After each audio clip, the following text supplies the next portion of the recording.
Bubuksan na po natin ang katotohanan kung may multo po dito. Tanggalin natin ang tsinelas kasi po ang totoong multo dito ay nangangagat. Ito po ang magiging ng content house namin. Content house room number 1. Ito po ay color yellow na ginawa po namin color green. Okay. Mga ano pa po to? Mga 3 to 4 weeks. Baka naman masyadong matagal.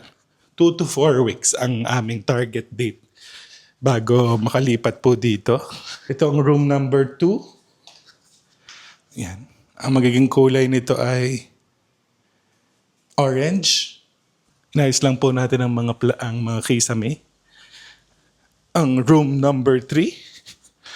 Ito po ang room number 3. Yan. At ito na po ang room ng mga editors. Siyempre yung banyo, wag na. Tapos ito po ang aming magiging dining room. Ito ang magiging kitchen. So ito po ngayon ay dirty kitchen. At ito pong isa ay parang mas dirty ba? Okay, ito po ay magiging mas dirty kitchen. Tapos makikita niyo na po ang aming garden. Ayun na po, nainom na po ang ating... Wala naman pong multo.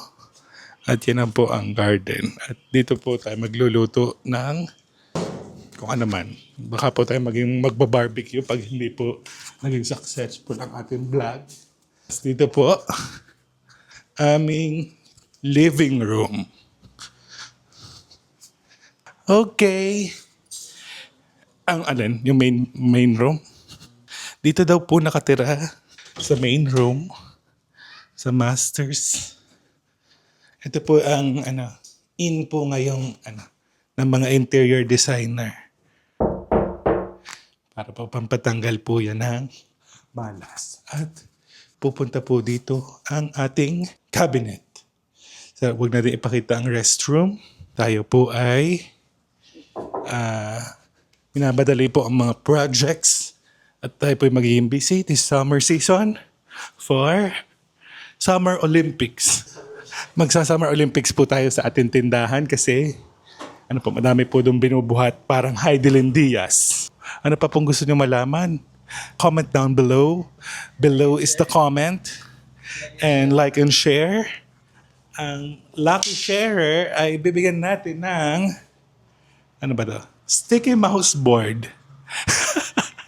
Ay, bawal pala. Baka may mag-sponsor. Okay. Bye!